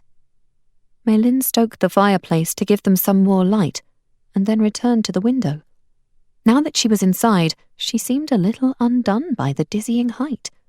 She gestured to the next window over. "Our room is over there. I must have been sleepwalking. I was dreaming." Were you dreaming of being a spider? Roland asked. He joined them at the window, Maylin's slap mark bright on his cheek. Because you must have had sticky feet to get from there to here. "No, there's a tiny ledge," Connor pointed out. "You're lucky you didn't fall, Maylin. I can't believe you did that while asleep." He didn't want to remark on the tear marks still visible on her face, because the idea of pointing them out seemed embarrassing to both him and her. But he was certain that Maylin would never cry while awake. Roland opened his mouth and then shut it again. Maylin's furious face dared him to say anything. "I am going back to my bed," Roland said, "because it is good and true and would never lie to me. You two can do what you like." "That's a good idea," Maylin said as he climbed back into his bed. "Tomorrow we have a long day ahead of us, looking for Rumphus." She placed her hand on the doorknob. "Be careful," Connor warned. Roland jerked his blanket down from his chin. "Are you sure you don't want to crawl back out of the window?" Maylin gave him a withering look and slipped back out into the hall. Roland disappeared back down into his pillows. He muttered, "My castle, my law." Chapter 12. Voices. The first thing Rebecca noticed when she woke up was that it was not quite morning. The room was still blue-edged and black-shadowed, though birds sang thinly outside. The second thing she noticed was that the door was cracked open, and what looked like Uraza's tail was disappearing through it, presumably following the rest of Uraza. As Rebecca pushed herself up and blinked, trying to decide if she had seen the leopard leave, she heard a faint pad, pad, pad, pad, and saw Kunaya's dark form trot out into the hall too. "Uraza!" hissed Rebecca, shooting a glance at the lump that was Maylin's sleeping form. This was not the place to go wandering, but the leopard didn't return. "Mua?" Maylin asked the room sleepily. "Uraza's in the hall," Rebecca replied in a hushed whisper. "I'm going to get her." "Need help?" Even half asleep, Maylin sounded a little suspicious of Rebecca creeping out of the room so early. "I am all right." "Faye." The other girl turned back into her pillow. Rebecca headed down the hall. She could smell the faint scent of bread baking, the bakers up early. Maybe that was what had lured the big cat out of the room. It took her a moment to glimpse the forms of the two cats disappearing around a corner. "Uraza!" she hissed once more, but she didn't dare to do it again. If there was a law against leaving your bedroom door open, surely there was a law against sneaking around while no one else was up. She had no choice but to slink after the two cats. Closed doors lined the high-ceilinged hall, and every few yards was an alcove containing something unexpected and magical. A delicate water fountain trailing water over carvings, a cage of sleeping canaries, a pillowed chair with lion's paws, a tree covered with white blossoms. Uraza paused at the next corner, her lavender eyes keen. She wanted the girl to know that she wasn't trying to be disobedient. This was no helter-skelter chase through a castle. This time, Uraza was leading her. Crouching low, Rebecca silently caught up to Uraza. Together, the two cats and the girl made their way past the black rectangles of closed doors.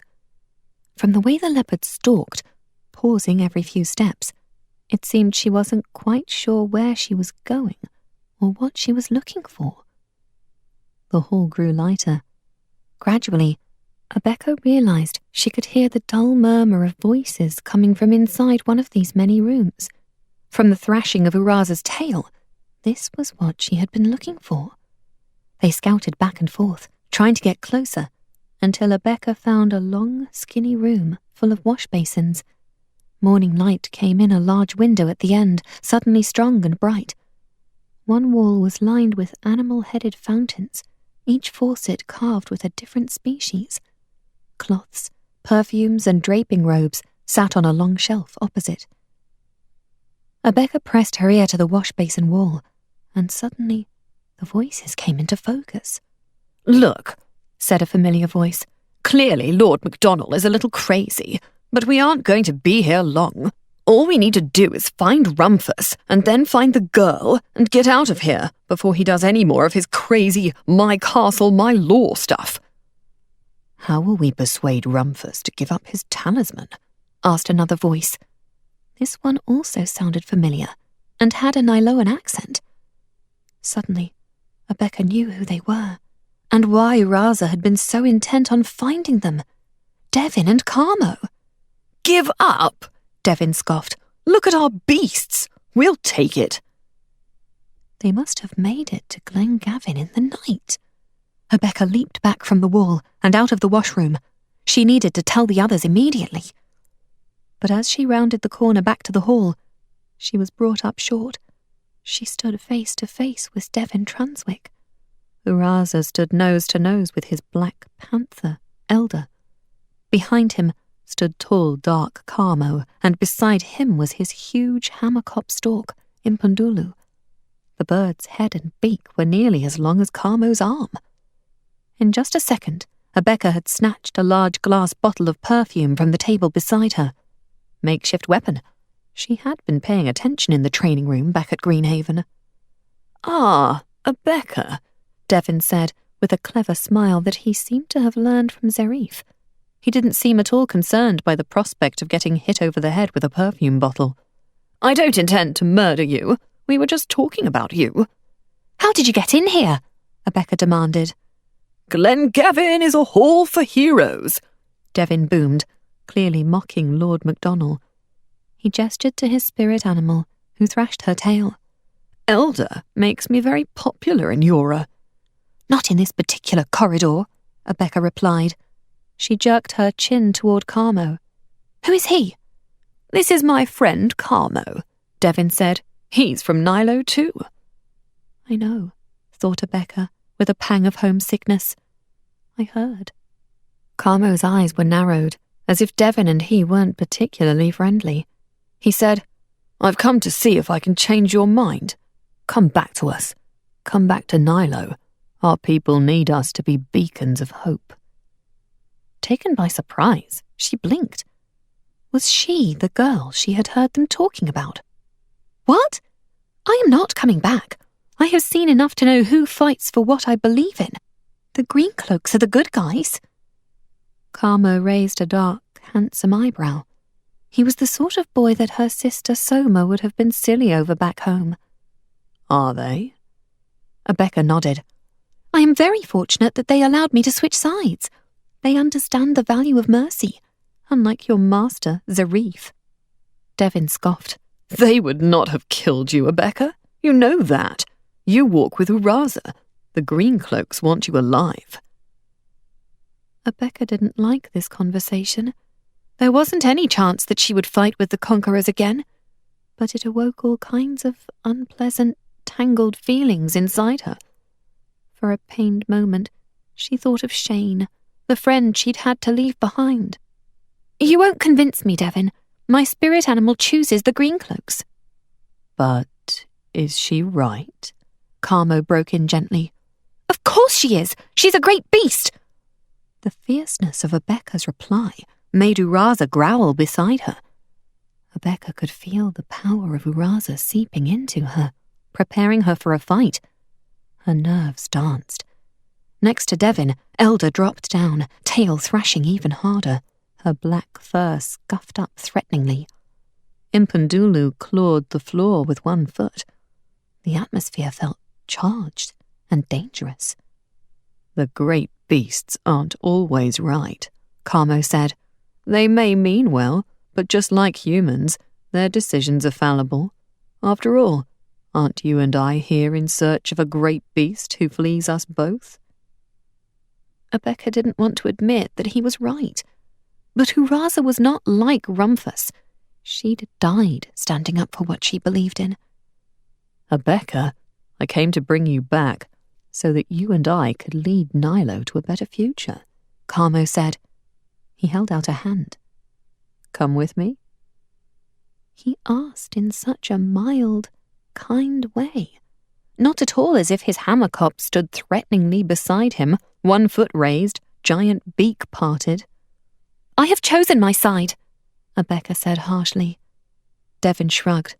Well, you're coming with us either way. Carmo?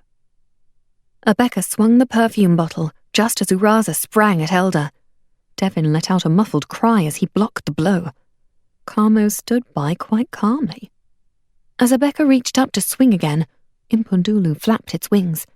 Lifting from the ground, the bird punched its legs into Abeka's abdomen. There was an arcing flash of light as the bird's feet touched Abeka. The contact was more than a blow. It was a jolt. Her limbs suddenly went numb. Carmo was on her in a moment, pinning her arms behind her. Kunaya had appeared from nowhere, and she wound around Abeka's legs, mewing piteously.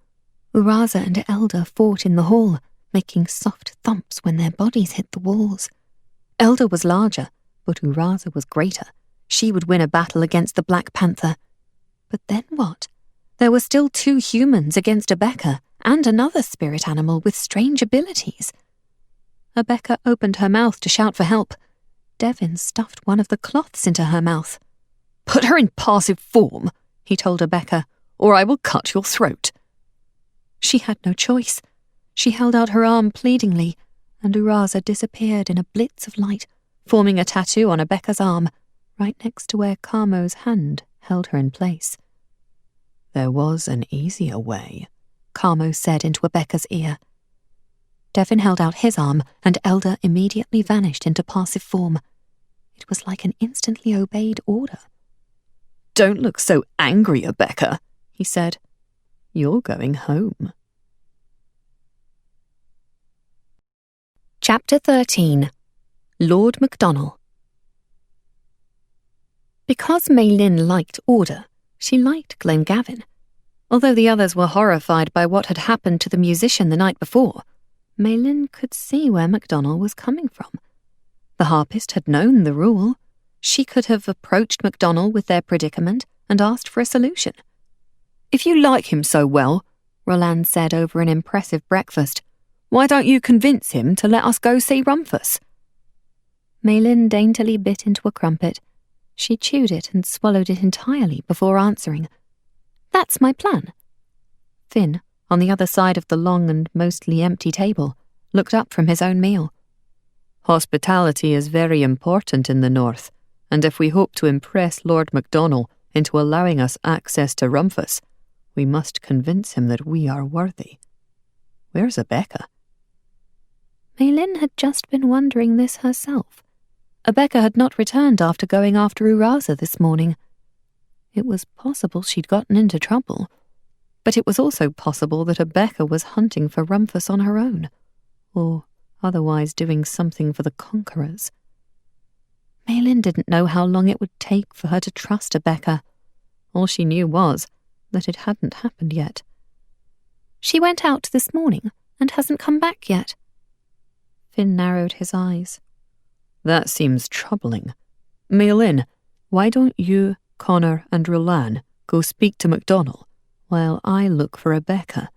I can move about the castle more safely than you 3. I know more of the customs. And what is it you want us to do? Roland demanded. Be charming? As Lord MacDonald entered the room, Maylin stood up and patted her hair. I don't have a problem with that. She called loudly, Lord MacDonald, good morning. Behind her back, she gestured for the others to join her. MacDonald seemed pleased to see them. He boomed, How are you liking that kilt, Connor? It looks fine on you. You'd be a good addition to Gavin, you and your wolf. Briggan is not really mine, my lord, Connor said. If anything, I suppose I'm his. Where is he at this fine morning? Connor held up his arm. Briggan was frozen in mid-flight in the tattoo. Let that wolf loose. Connor released the wolf with a brilliant flash. Immediately, Briggan frisked around him. Playfully, the wolf took Connor's hand in his mouth. He looked ferocious when he pretended to bite Connor, but he meant it all in good fun. Maylin glanced up to MacDonald to see what he thought of this. The older man's expression had gone very unjolly, but it snapped back into good cheer when he noticed Maylin watching. "What's your surname, boy?" "You mean my last name?" Connor blushed, and Maylin felt bad for him. "I don't have one. I'm just a shepherd's son, my lord." "No shame in that," Lord MacDonald said.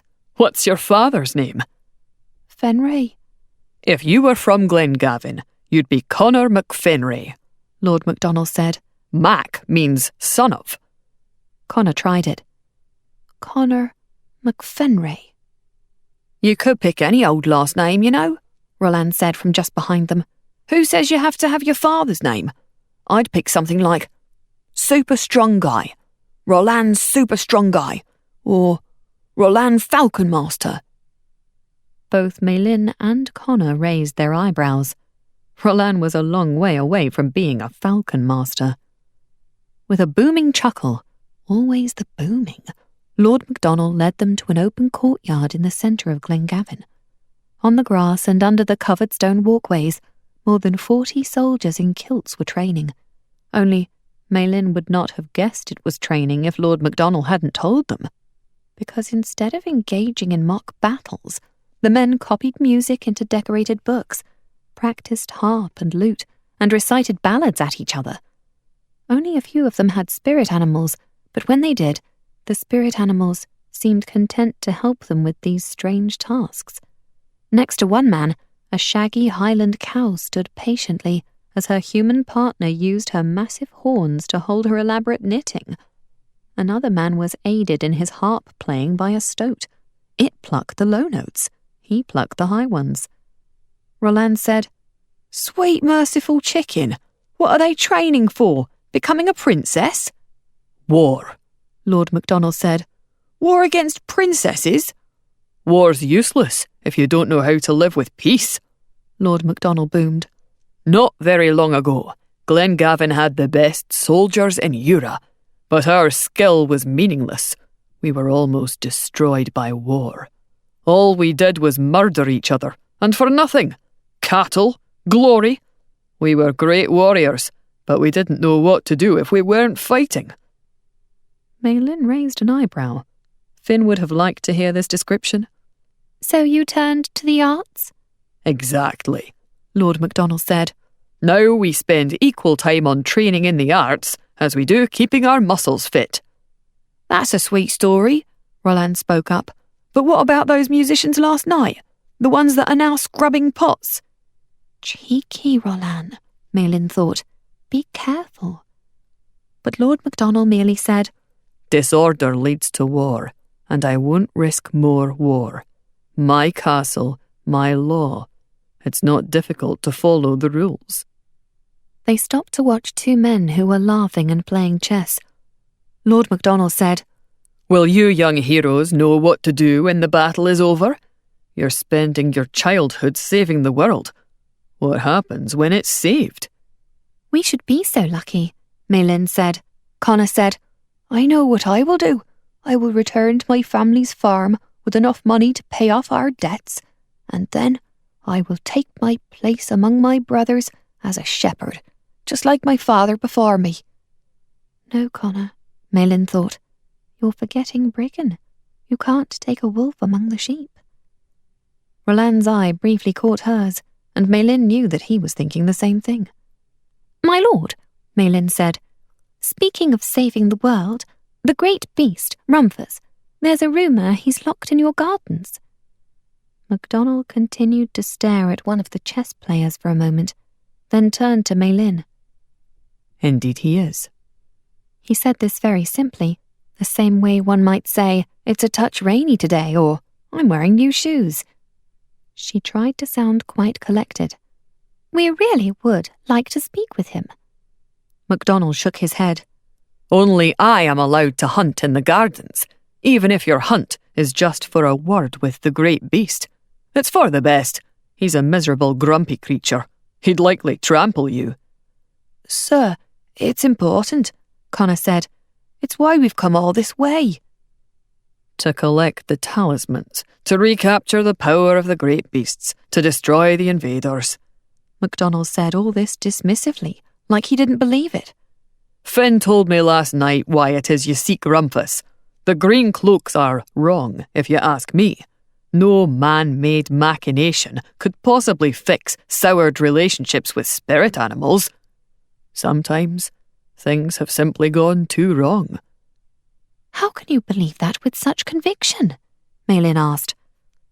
MacDonald frowned for a moment, then drummed his fingers together. I'll tell you a story. When I was a boy, I was cruel and proud. I was the son of a warrior lord. I knew who I was. I knew what I had coming to me. Lord MacDonald's gaze was far away. I dreamed of the animal I would summon to be my spirit animal. The north is full of animals that would increase my glory. And yet, when my summoning ceremony happened, I didn't call a hound, or a horse, or even a fighting badger. I called a hare. Malin remembered her own nectar ceremony. She had been so stunned and disappointed to see a panda instead of a more agile animal. I was furious, Lord MacDonald recalled. A hare! An overgrown rabbit! Now he ducked his head, and Malin realised that his expression was one of shame. He had to consider for a long time before he could continue. I tormented my spirit animal. At best, I dismissed him. At worst, I taunted him. I knew I was being terrible, but I didn't care. Part of me wanted him to lash back at me, to prove his mettle. But he was loyal to a fault. He swallowed my harsh words and did my bidding like a servant rather than a spirit animal. One morning, I woke and he was gone. I had driven my spirit animal away. Lord MacDonald closed his eyes. Since then, there is a hole in my heart that nothing can fill. All joys and entertainments seem empty, and I'll never know what the hare and I might have accomplished together. I am going through the motions of leading my people, but nothing truly matters to me. I'm a shell, a creature that was Lord MacDonald. I will never let that happen to G and me, Malin vowed. I must treat her better. But part of being a leader, MacDonald said, straightening a bit, is thinking about what you want in the future, not what you wanted in the past. He motioned to the chessboard. This game teaches that strategy. I train my men to be masters of it, so they might succeed where I have failed. Chess, Roland scoffed. All chess ever taught me is that I should always play cards. MacDonald ignored this and turned to Connor. Play around with me? Connor's head jerked up, utterly horrified. He stammered, "Oh, I'm not really good at chess." Lord MacDonald was already pulling out a chair at one of the unoccupied chess tables. He arranged his kilt all around the chair so that nothing too embarrassing was showing. As I said, Bregan is a great leader, and this game is a lesson all leaders should learn. Malin, not at all convinced, offered, "You can do it." But she was thinking, not him. Connor was the least schooled of any of them, except for maybe Roland, and at least Roland had street smarts. What had Connor ever learned of strategy and leadership in a sheep pasture? He was going to blow their chance to hunt Rumphus. You summoned Bregan, Connor. That means your destiny demands that you become a great leader, Lord MacDonald said. Begin. Connor moved a pawn across the beautifully painted chessboard. Lord MacDonald charged out with a knight. Connor inched out another pawn. 2 moves later, one of his pieces fell to Lord MacDonald. Connor slid his queen out to defend himself. Lord MacDonald peacefully murdered one of Connor's bishops. Connor threw more pieces in the direction of Lord MacDonald's king. Lord MacDonald took several more victims. Just like that, it was over. Lord MacDonald checkmated Connor's king. He stood up. Not quite, Connor, he said. I knew it, Maylin thought miserably. I could have done this with my eyes shut. What is the point of being on a team if you are the strongest one? Please, my lord, Maylin broke in. We desperately need to speak to Rumphus. If I could— No, Lord MacDonald said. Do not ask me again today. Just then, Finn burst from the fortress onto the grass of the courtyard. To Maylin's surprise, he didn't have a Becca with him. Instead, he had that absolutely ridiculous black cat, Kunaya. A Becca is gone, Finn said. All I could find was the cat. Maylin snapped. I knew it! Look, Finn interrupted. He touched the cat's neck. A piece of string was tied around it. No, not string. A Becca's elephant hair bracelet. Several frantic knots were tied along its length. A message. What does it say? Connor asked. Finn's face was serious. Help. And then, Devin hunts Rumphus. Chapter 14. Hunting. He hunts? MacDonald asked, voice curious, like he thought he'd misheard the punchline of a joke. Finn repeated what the knot code said. MacDonald's face didn't change, but when he spoke again, his voice had gone dark. Hunting. In my castle's gardens, where I alone am permitted to hunt. He pursed his lips. They take advantage of my hospitality and break my law. And they have a Becca, Roland added, irritated that MacDonald seemed to find hunting more offensive than kidnapping. He turned to the others. Why are we standing here? We've got to help her. I'm certainly not allowing more people to break my law and hunt on my land, MacDonald said, as if this should have been obvious. My soldiers will stop them. Trunswick won't be allowed to leave Glen Gavin. He has the wildcat, Finn said quietly. Even if you managed to take him, it won't be without significant losses to your soldiers.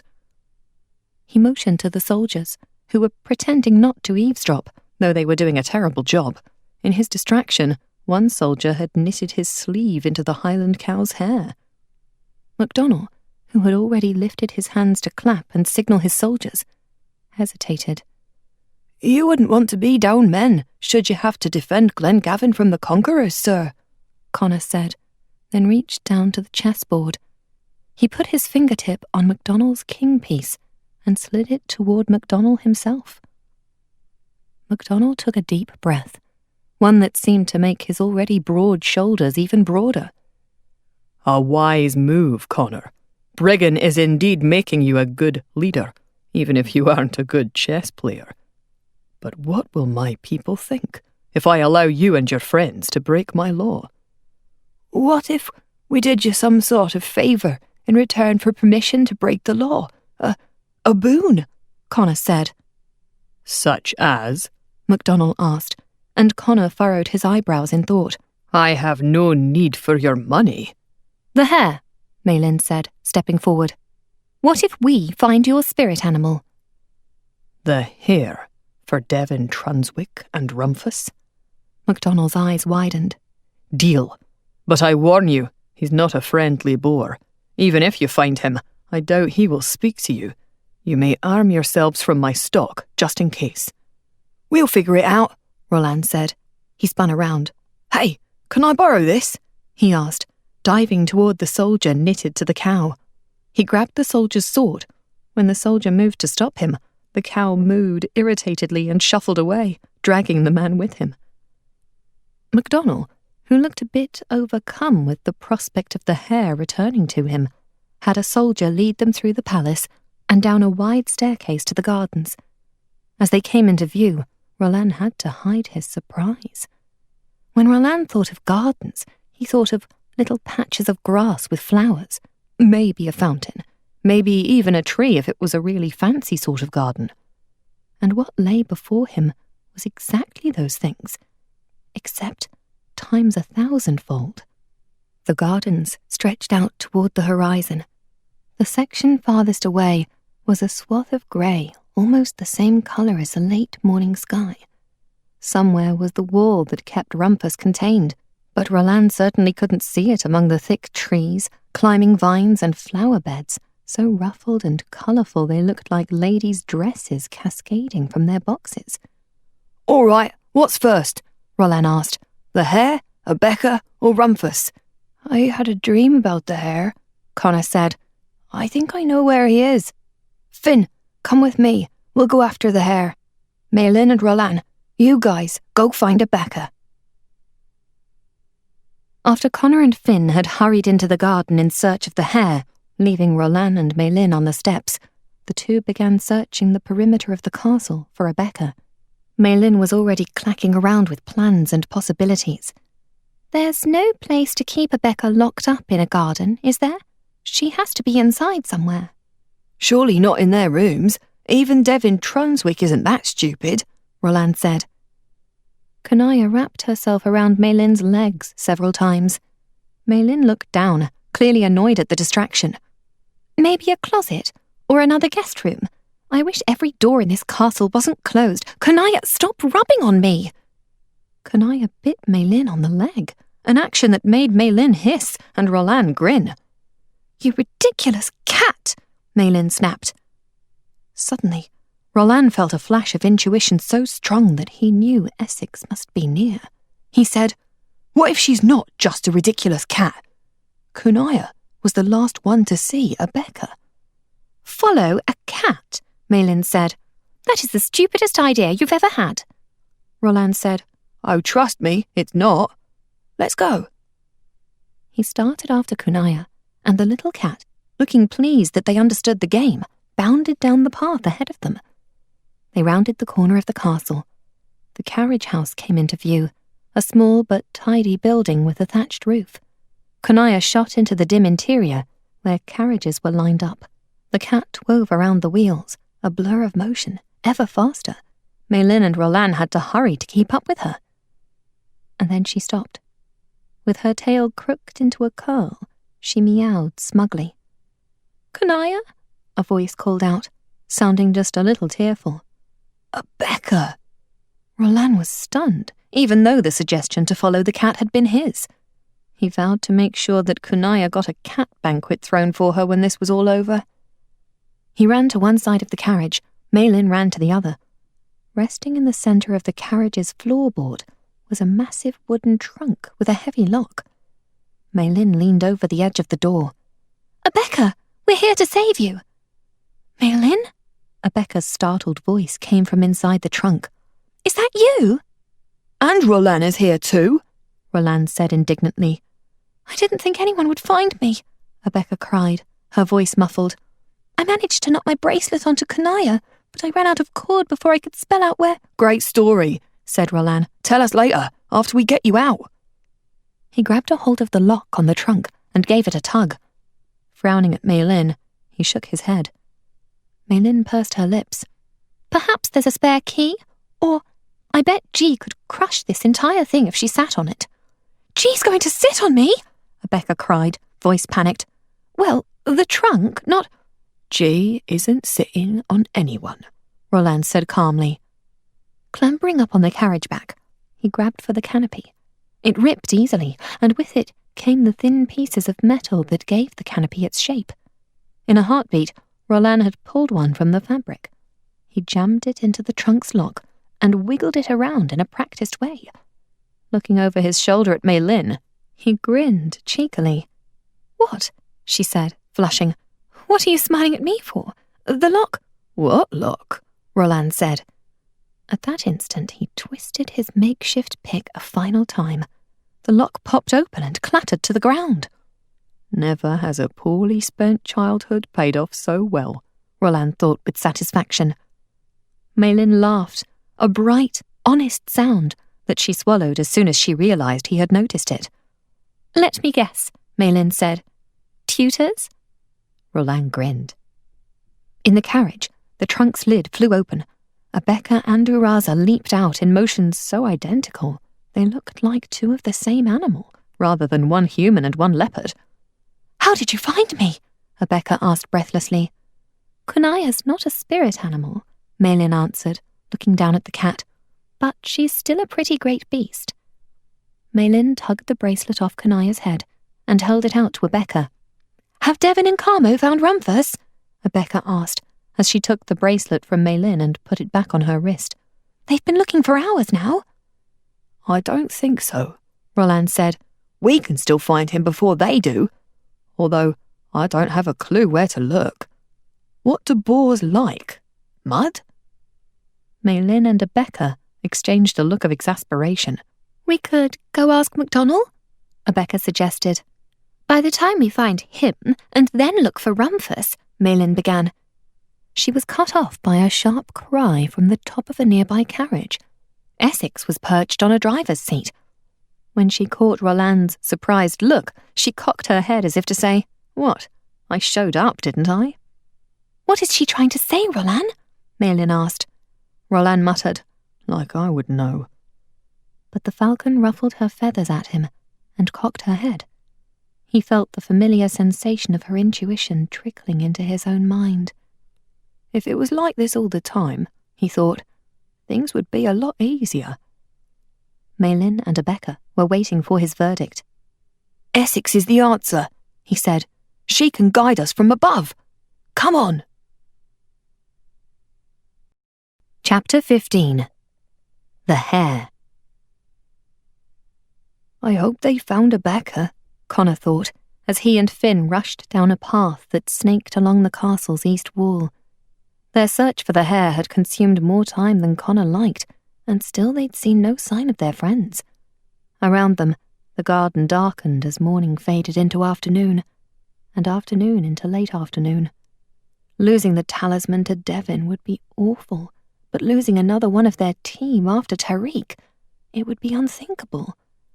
Briggan glanced over at Connor, as if he'd overheard the boy's thoughts. "Convincing the hare to rejoin MacDonald won't be easy," Finn said from behind them, startling Connor back to the moment. "Not after the way MacDonald treated him." "Remember Roland's horse when we left Greenhaven?" Connor said, looking back at him. "He used to be a spirit animal. He was jealous of Roland and Essex's bond. Maybe, when the hare sees Briggan and me, he'll be jealous enough to want his bond with MacDonald back." "Maybe so," Finn said. "I know that I find your bond inspiring." It was high praise coming from the quiet Greencloak, and Connor felt a surge of hope too. They pressed on. Then, suddenly, there it was, a curtain of wisteria. This was in my dream, Connor thought. He dove for it, pushing the cascade of purple flowers out of the way. Beside him, Briggan snorted and rubbed his nose against the ground, protesting the flowers' overpowering scent. The three emerged in a small clearing of trees. There was a stone bench on one side, on the other, the castle's stone wall. The branches arched overhead, leaving only a tiny circle of the darkening sky visible. Finn made an uncertain noise. "The horse's partner died," he reminded Connor. "He had no choice but to go on alone. The hare knows MacDonald is still alive. What makes you think he misses the bond so much?" Connor took a deep breath before stepping toward the castle wall. He extended a hand to a rosebush planted along the stone. "Because," he said, "do you know what's on the other side of this wall?" "I don't," Finn admitted, voice cautious. "It's MacDonald's bedroom," Connor said. Careful to avoid the thorns, he brushed the rosebush to one side. With a soft whine, Briggan lay down. Finn sucked in a sharp breath. In the dark, two tiny, beetle-coloured eyes shone, peering up at Connor. The hare had clearly been sleeping, curled up in a ball in the soft dirt. He looked surprised to see someone, much less someone so clearly looking for him. "Hello," Connor said gently. "I'm Connor, and this is Briggan, one of the great beasts. We're, hoping to convince you to return to Lord MacDonald." The hare blinked. He did not look convinced. His ears sagged, not so much sleepy as hopeless. Connor wished he'd worked out more to say. He had really just thought the invitation, combined with the image of Briggan and him together, would be enough. Behind him, however, Finn exhaled before speaking. I know what it is to lose your spirit animal. The pain I feel, I see in Lord MacDonald's eyes. I see in your eyes. The Hare blinked again, his ears sagging further. Please, Connor said, come with us. Come back to Glen Gavin. Give MacDonald another chance. I know you miss him. You sleep beneath his bedroom window. He wants you back, Finn added. He's changed. This time, the Hare did not blink. He sat still, his giant front legs locked in place. Only his nose moved, twitching with each breath. They were so close. Once they had convinced the Hare to go back to MacDonald, they could concentrate on Rumphus. Time was running out. Connor finally reached toward the Hare, palm open and promising, growing closer, closer to the animal. The Hare bolted, gone so fast into the underbrush that even Briggan couldn't have outrun him. It would be impossible to find him in this huge dark garden. Well, Finn said, sounding defeated, there goes that. Connor gritted his teeth. Why had he reached out? He should have been more patient, given the animal more time. He was a shepherd. He knew better than to rush an animal slow to trust. Well, he reminded himself glumly, you were a shepherd. Finn lifted a hand to touch a spot on his bicep, where his spirit animal, whatever it was, stayed dormant. Perhaps, sometimes, a relationship is just too broken to fix. Briggan walked to Connor's side and sat down, letting Connor run a hand over his fur for comfort. As soon as his hand came down on Briggan's ruff, he felt something shift in his head. His mind cleared, and the feeling of hopelessness that was threatening to overpower him was washed away. He had to lead. He had to make a decision. We can at least stop Devon from getting the talisman, even if MacDonald won't let us take it for the Greencloaks, he told Finn. Let's go find Rumphus. Chapter 16. Rumphus. After a flyover of the garden, Essex was able to guide Roland and the others toward the fruit orchards. The journey had taken the remainder of the day, but finally Essex had landed in the branches of a thick apple tree and seemed to announce with a chirr that they were close. Now Maylin, Abeka, and Roland hid in the shadow beside the apple tree, while Uraza peered across the orchard from the tree's branches itself. Abeka was impressed. Perhaps Roland and Essex really were working on their bond. My legs are cramping, Roland complained. Let's keep looking somewhere else.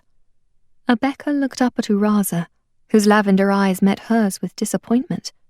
Leaving Kunaya sitting in the tree, Uraza slunk down to join the rest of them. Her movement caused a few apples to shake loose, one of which knocked Maylin on the head. She caught it on the bounce and held it up to the leopard accusingly. Sorry, Abeka said for Uraza. Maylin looked irritated for a moment, then tossed the apple into the darkness. Don't worry about it. Let's go. Maylin didn't finish her sentence, because Roland had grabbed her arm in an uncharacteristically serious way. Essex, who was perched on his shoulder, stared in the same direction, the area where Maylin had thrown the apple.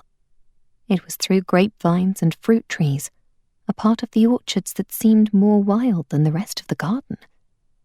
Under his breath, Roland said, It's too dark, and there's all that stuff in the way, but I think it's Rumphus.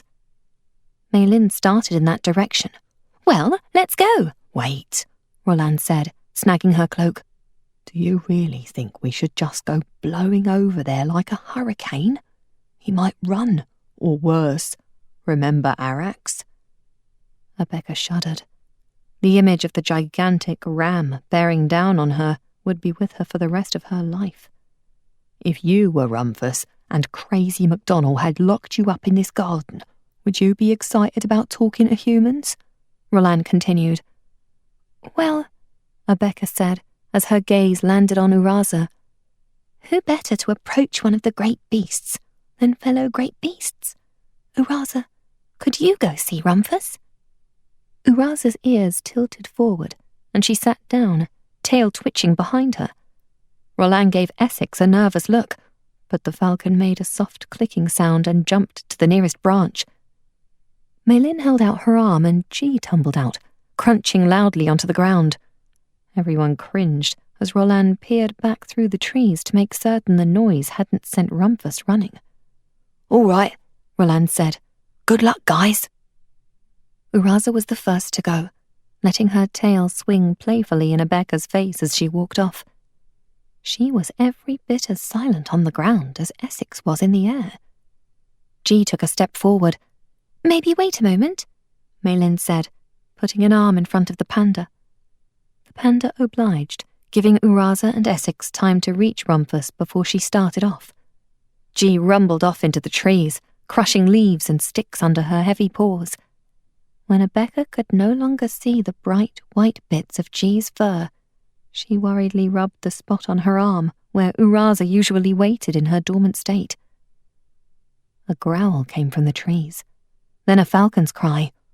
There was then a huge roaring sort of noise, almost human in its expressiveness. The boar. None of the noises were sounds of alarm, but it still made Rebecca's eyes widen. Funny, she thought. A few months ago, I'd never even met Uraza. Now I'm nervous when I lose sight of her. "Oh," Maylin said, reaching forward and touching her temple. We can go speak to Rumphus now." "G told you that?" Roland asked, sounding impressed. Maylin shrugged. "Not told exactly, but I felt calmness, safety." They crept through the trees. Despite Maylin's spirit animal, she was able to go rather quietly, though it was Rebecca who truly moved like the leopard without even trying. Suddenly, they broke through the darkened area into a copse of peach trees. Light now poured down from the heavy moon, so Rebecca could see Rumphus clearly. Perhaps too clearly. Rebecca thought Arax the ram was rather frightening, but he was nothing compared to Rumphus. The boar was more than twice her height and had narrow, dark eyes. His hide looked more like armor than skin, and the hair that jutted out from either cheek looked like it would cut her hand if she touched it. Most dangerous looking, however, were the two thick tusks on either side of his snout. They gleamed yellow-white and looked like the sharp corners of two glowing stars. Several huge mounds of chewed apples, each as tall as Rebecca, surrounded him on all sides. Rumphus grunted, stamped at the ground, and then he spoke with a resonant voice that seemed to boom from both inside and outside Rebecca. "You want?" His words were filled with the hesitation of someone who does not speak a language fluently. Rebecca thought it had probably been a long time since he'd spoken to any humans. "Rumphus," she said politely, "we seek your talisman, the Iron Boar.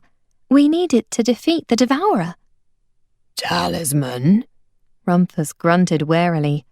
He flicked his tail back and forth, the bundle of hairs on the end wishing at his legs. "Why give it to you?" "The conquerors will come for it otherwise," Maylin spoke up. "They've already taken my country, Zhong, and they've taken over Transwick, and 2 conqueror recruits are here, in this garden, looking for you, for the talisman." "Can handle recruits," Rumphus said. Rebecca didn't doubt that he'd be a match for Devin and Carmo, even with their powerful spirit animals. "We still need the talisman, though," Rebecca pleaded. "We can't handle the conquerors on our own." "In return?" Rumphus grunted. Rebecca frowned. She looked to Maylin, who was equally lost. "Freedom," Roland said. They turned to look at him.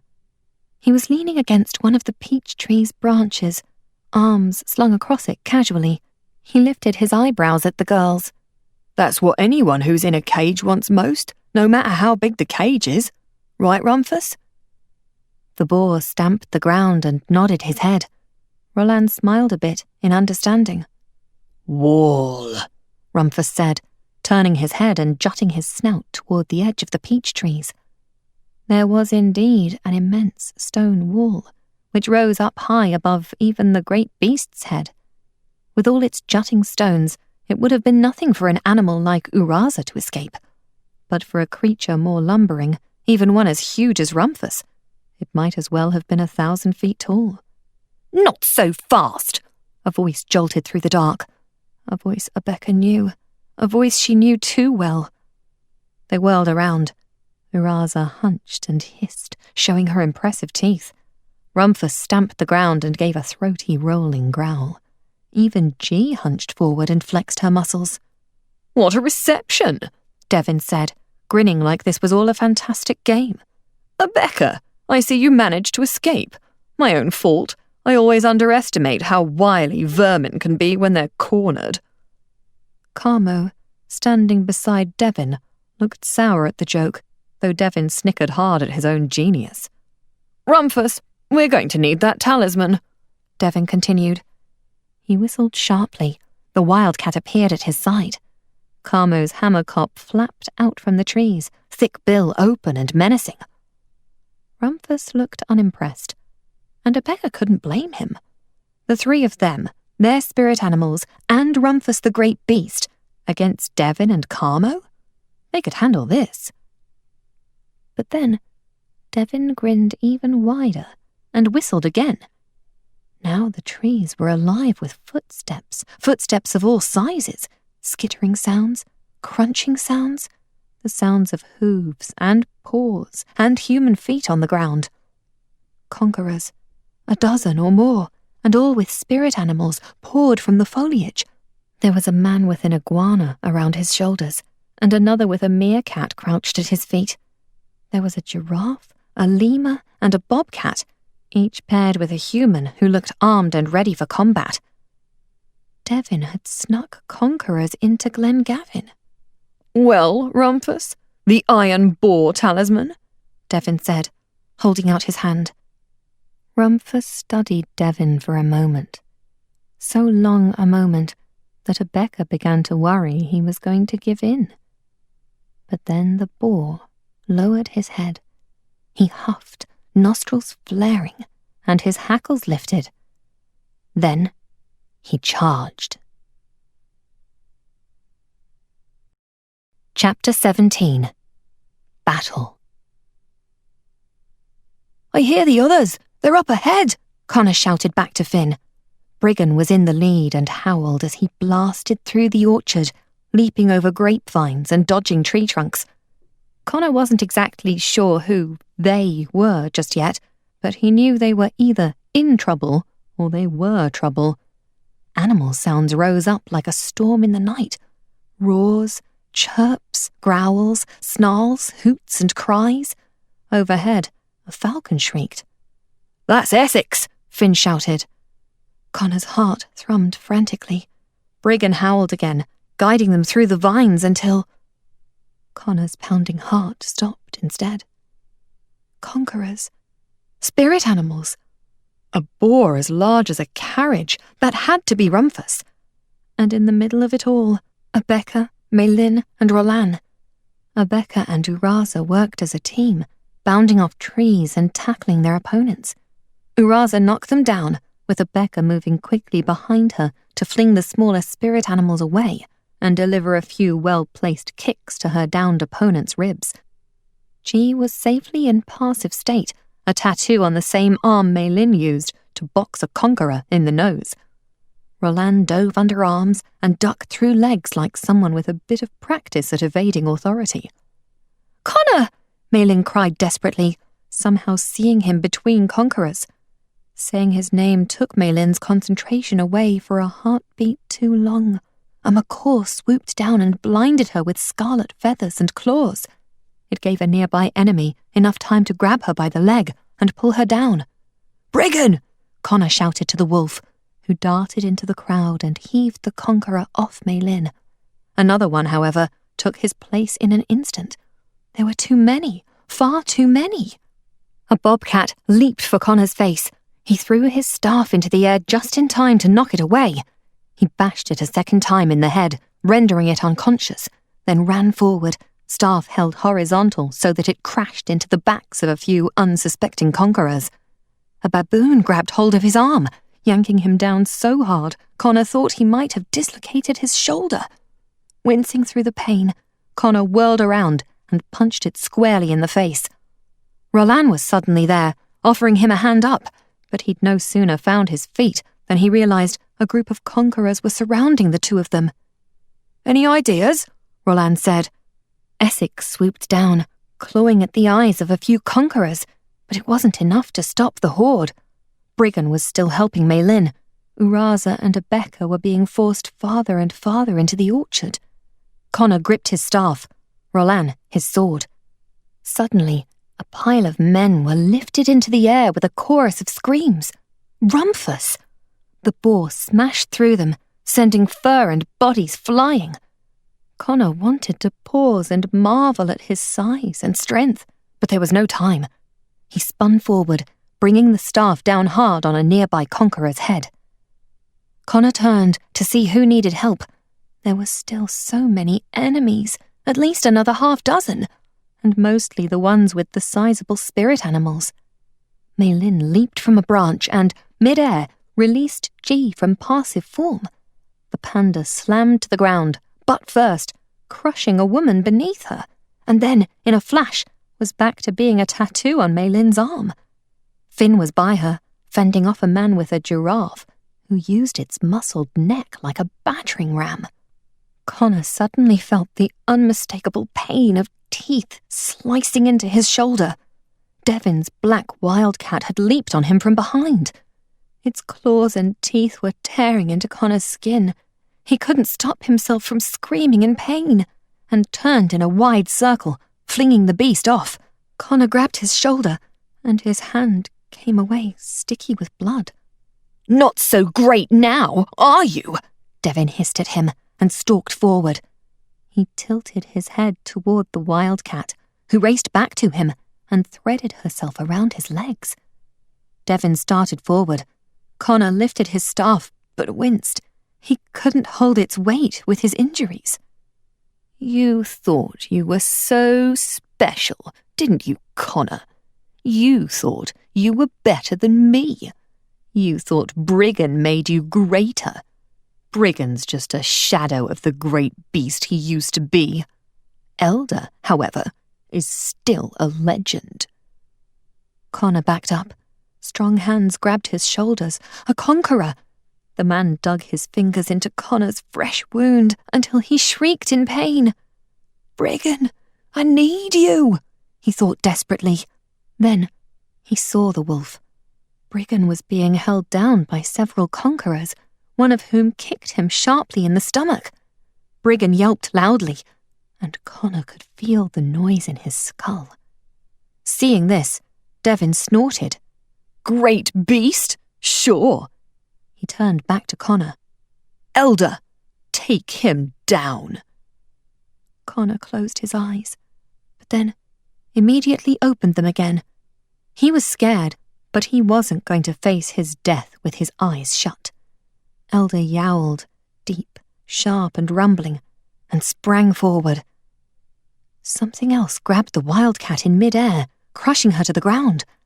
Something sleek and black, almost like a shadow rather than an animal. It bounded away quickly.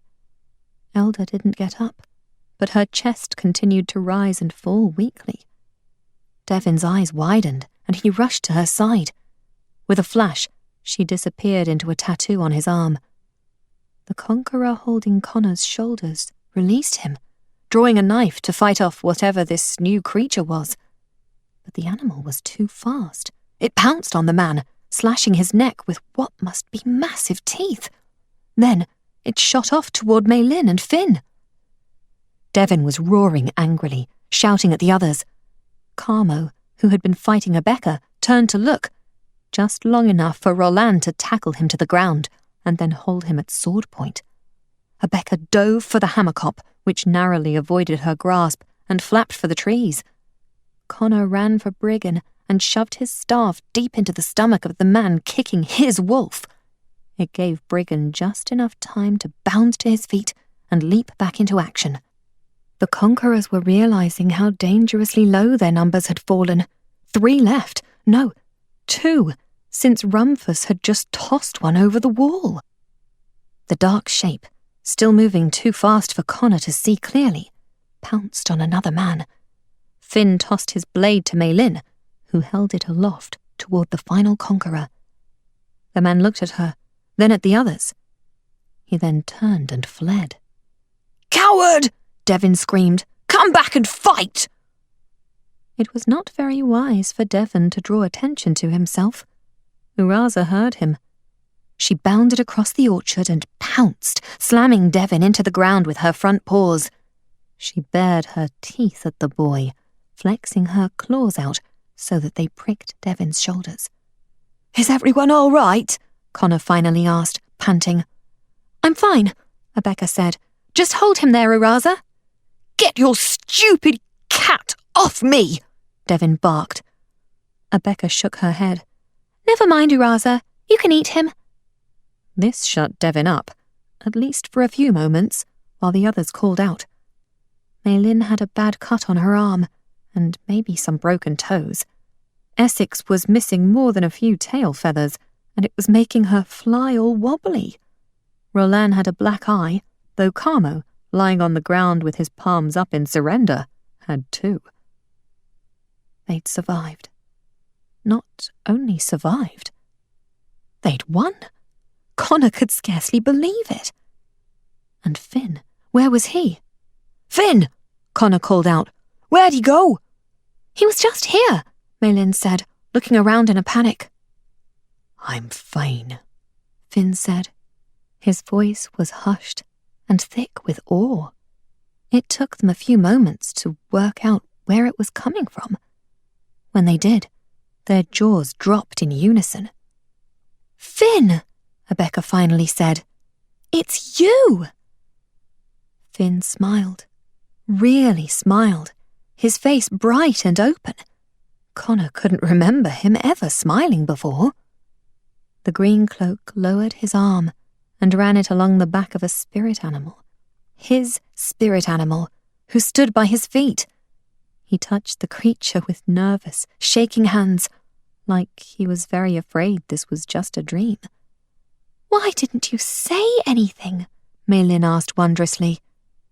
"I thought he was gone," Finn said. "I thought he didn't want me anymore."